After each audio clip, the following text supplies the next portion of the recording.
Bonjour à chacun d'entre vous, bienvenue sur Séphiroth et compagnie. On se retrouve pour les énergies de la semaine du 4 octobre. Je vous ai fait pour cette semaine un tirage en demi-sablier, mais cette fois-ci qui va en s'écartant. C'est-à-dire, j'ai envie de réouverture, de toute façon les choses vont dans ce sens.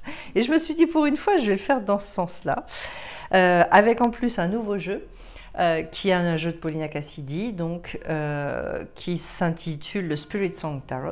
Et donc, voilà, un jeu tout en pastel, etc. Et dans le monde des animaux. Donc, j'aime bien aussi. Alors, qu'est-ce qui se passe ici? Eh bien déjà, vous le voyez, une espèce de remise en mouvement. La reine d'épée, malgré ses difficultés, enfin, ce qu'elle a pu traverser qui a été difficile, elle est arrivée à une forme d'abord de grand discernement. Et puis moi, je vais vous dire comment je le ressens aussi. Je le ressens comme le fait de pouvoir maintenant se reconnecter aussi à quelque part à votre intuition. Le discernement, il n'est pas que intellectuel. Comme si, et il y a vraiment cette idée, telle que Jodorowsky l'explique, ce personnage en fait, si elle se remet en marche, c'est parce qu'elle accepte de repartir de sa vacuité. Alors c'est quoi? C'est un bien grand mot pour dire quelque chose d'assez précieux. Quand on s'ouvre à un au-delà, en fait, on est capable d'aller creuser et d'accepter d'aller piocher dans un endroit de nous-mêmes qu'on ne connaît pas. C'est ça aussi la vacuité, c'est-à-dire de se laisser complètement bercé, mais même par les surprises que nous pouvons nous faire à nous-mêmes. Dans le mode de réaction que vous pourrez avoir avec les gens cette semaine, dans tout un tas de choses, moi le conseil que je vous donne, c'est étonnez-vous et allez rechercher cette semaine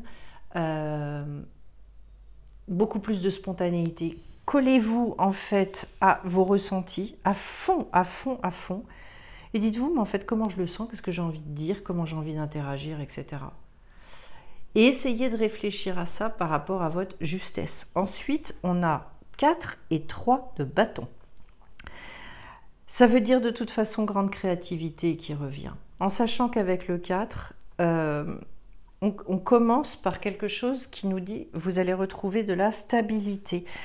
Ce 4, c'est une manière aussi de vous encourager en vous disant que ce sera au travers de cette créativité que vous allez retrouver quelque chose de beaucoup plus satisfaisant. Vous allez vers la récolte en fait de ce que vous allez pouvoir expérimenter.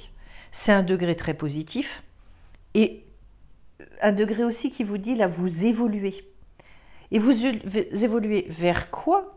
Le 3 de bâton, c'est tout ce qui est j'arrive à m'élancer. C'est comme s'il y avait quelque chose qui décoinçait pour pouvoir voir les choses différemment, les voir en beaucoup plus grand, beaucoup plus vaste. D'ailleurs, j'ai la girafe.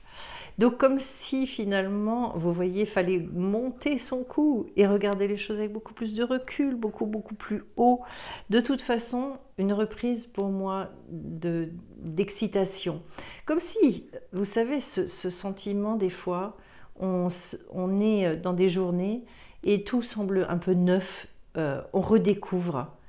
Moi, je vous invite vraiment à poser un regard volontairement différent. Comment est-ce que je peux regarder autrement les choses, dans une autre perspective, et avec un retour et une envie nouvelle d'entreprendre. Pour moi, c'est du tout neuf. Ce que j'entends, c'est comment est-ce que je peux gérer ma vie vers du tout neuf. Alors après, si vous vous remettez dans ces expérimentations, c'est fabuleux parce que j'ai l'as de coupe. Les énergies d'as, vous le savez, je les adore. Ce sont des énergies de plein potentiel et qui en même temps nous transportent. Parce que quand on se reconnecte à l'as, ça veut dire que quelque part, il y a aussi de l'espoir qui est revenu. Et l'as de coupe, c'est un degré très puissant de reconnexion au plaisir de la vie. Le fait de jouir des choses finalement. J'ai cette magnifique tortue, donc pour moi un symbole de grande connaissance, la tortue, grande sagesse finalement. Et puis dans les coupes, c'est aussi une carte qui nous parle de créativité. De toute façon, c'est associé parce que, ne serait-ce que parce que c'est l'as, mais parce que c'est une créativité par le cœur. Et donc, il est question pour vous de trouver votre place cette semaine. Une vraie place dans la société. Et je parle de ça au-delà du boulot, au-delà d'un logement ou quoi. Ça peut bien sûr concerner ça, mais c'est bien au-delà. Si je trouve ma place, parce que dans mon cœur, et si je suis vraiment reliée à moi, mon relationnel et la manière dont j'aborde les choses à l'extérieur, ça va être complètement différent. Le cœur de mon tirage, c'est quoi? C'est la carte du pendu. C'est-à-dire, alors c'est magnifique, et puis ces derniers temps, elle est un peu tombée quand même. C'est-à-dire une reprise de créativité énorme à partir du moment où il y a ce retournement, puisque effectivement, ce sont des nouvelles idées qui sont mises dans la matière. Et c'est surtout le fait de trouver un chemin extrêmement personnel. À partir du moment où on a fait ce qu'on a dit au début, où on est dans cette reprise de créativité et cette connexion à son intuition, ben oui, c'est un degré, je trouve, très enthousiasmant parce que il va permettre d'être très novateur dans votre façon d'être. Voilà. Quand je vous parlais tout à l'heure, et c'est très très juste en fait, quand je vous parlais tout à l'heure de vous découvrir autre, eh bien c'est vraiment ça. Et à partir du moment où on a une nouvelle manière de penser, une nouvelle manière d'agir, etc., les choses se transforment complètement autour de nous. Lui, il écoute ses sentiments profonds. C'est pour ça d'ailleurs qu'il se suspend. C'est-à-dire que concrètement, dans la matière, dans votre manière de gérer votre semaine, il peut y avoir une chose très intéressante. C'est d'écouter, pour ceux qui n'ont pas l'habitude, d'écouter ce qu'ils ressentent au fond d'eux, c'est de temps en temps de faire des espèces de moments de pause. Je suspends un peu le temps, ça dure très peu de temps, et j'écoute. J'écoute quoi? Et après, j'essaye de vivre en fonction de ce que je viens d'entendre. Voilà. Et du coup, effectivement, ce sont des révolutions en fait qui se préparent. Des révolutions à petits pas, mais il n'empêche que le résultat, il est quand même costaud. Et puis alors, c'est énorme ce que j'ai derrière, puisque j'ai la carte du fou. Voilà. C'est de l'audace, le fou, c'est une reprise de confiance dans la vie qui est absolument phénoménale. Et vous savez, alors ici, elle l'a traduit par le voyageur. Pour moi, c'est très juste, de toute façon. Quand on arrive à intégrer cette posture face à la vie, ça signifie qu'on est prêt à recevoir. Et j'en ai parlé ce week-end. Le fait de recevoir qui se met en lien avec la confiance. Et j'en reparle parce que je pense qu'en ce moment, il y a beaucoup de personnes qui doivent entendre ça. C'est une confiance en la vie qui n'est pas une confiance niaise, c'est-à-dire ou niais ou superstitieuse. Et je tiens à le préciser parce qu'en fait, il y a tellement de choses qui nous sont vendues comme étant, je veux dire, de la confiance. Mais en fait, c'est juste de la superstition, c'est du placebo. C'est comme d'aller mettre une amulette, je sais pas où, en se disant, voilà, l'amulette va faire le truc. Et donc, ce que j'ai envie de vous dire par rapport à ce tirage, c'est la confiance, elle est en vous. Et plus vous allez développer d'ailleurs une confiance en vous, et plus vous allez vous apercevoir que vous ferez confiance dans les autres et dans la vie. Mais aussi de constater dans votre vie toutes les fois où il s'est passé des choses qui vous ont dépassé. Si vous n'avez jamais expérimenté ça, ça veut dire que quelque part, vous ne laissez pas à la vie la possibilité de vous surprendre. Donc ça veut dire que vous faites tout dans la maîtrise des choses. Ça se fait au fur et à mesure, ça se fait progressivement. On ne peut pas atteindre ça en étant kamikaze et en se disant, bon, puisque c'est comme ça, paf.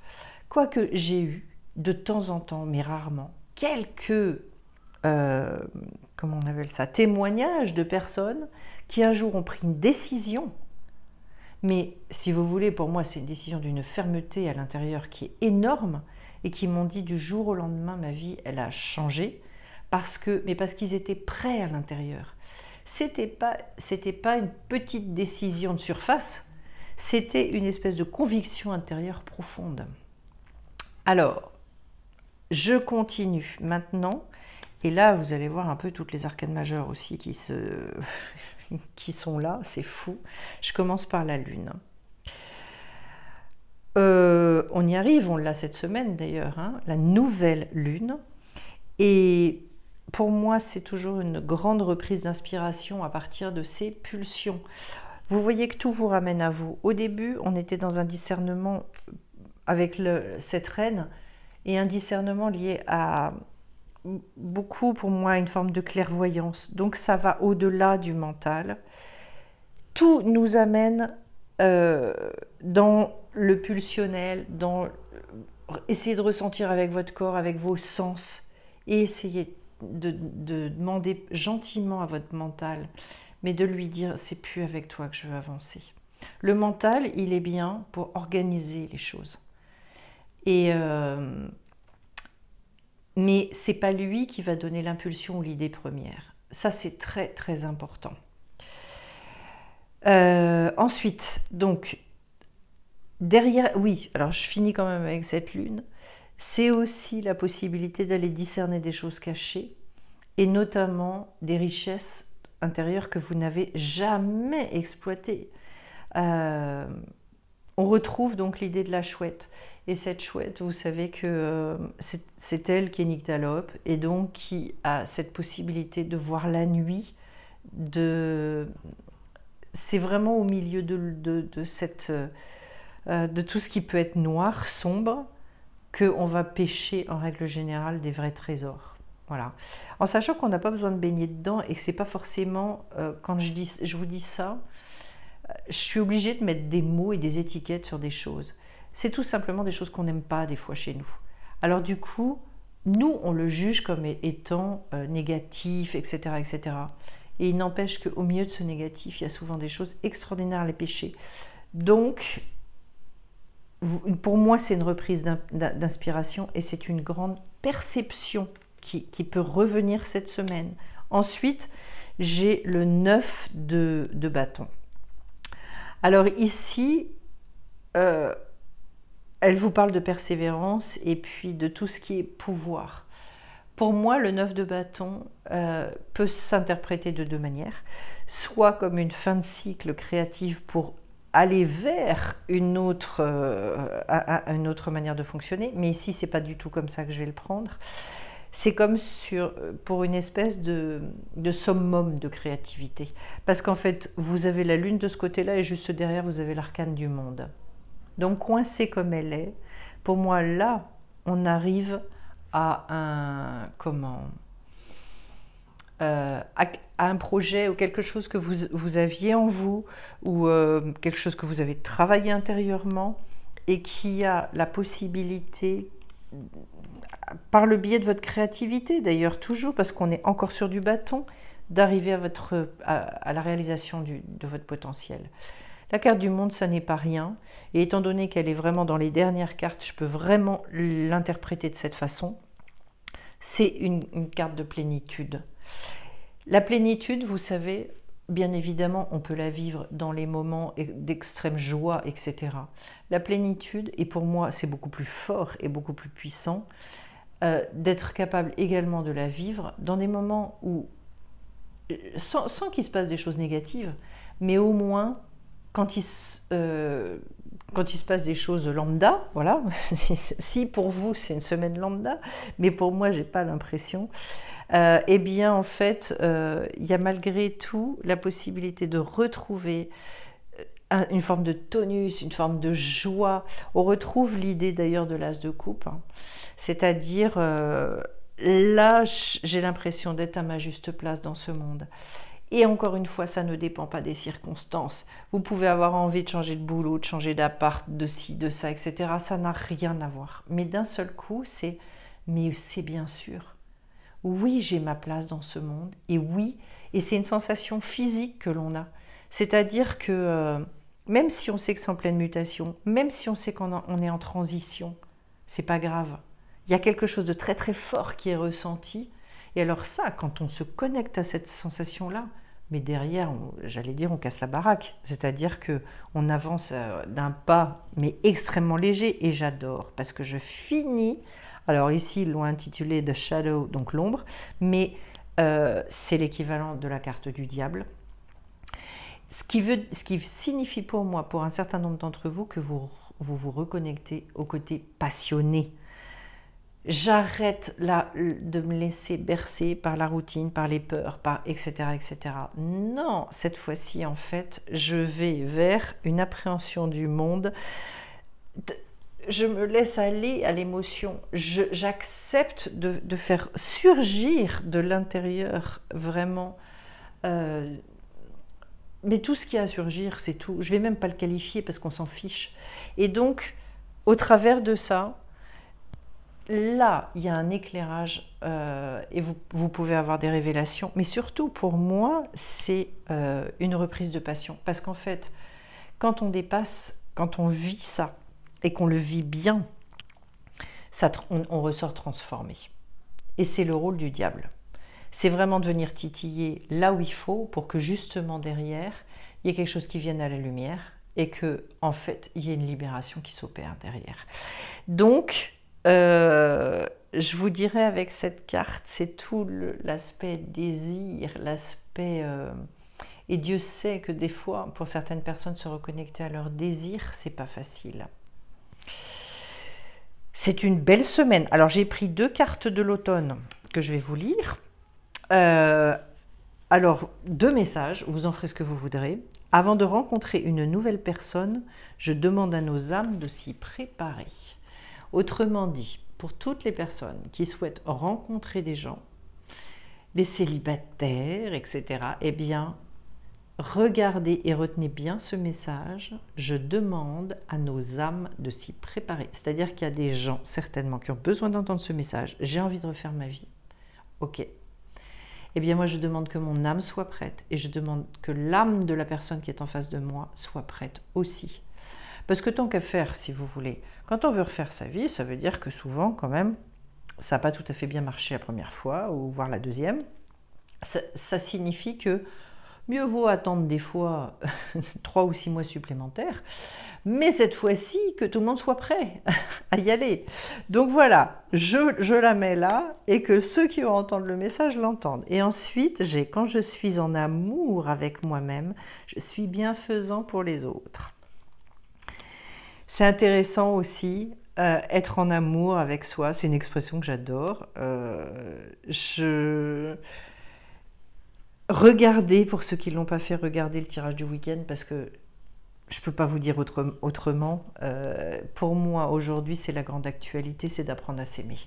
Il y a un certain nombre de personnes qui ont des valeurs extraordinaires, qui ont des choses à faire dans ce monde, etc., et qui ne décollent pas parce que de toute façon, elles n'ont pas encore commencé le chemin là-dessus. Voilà. C'est extrêmement difficile pour elles de s'aimer.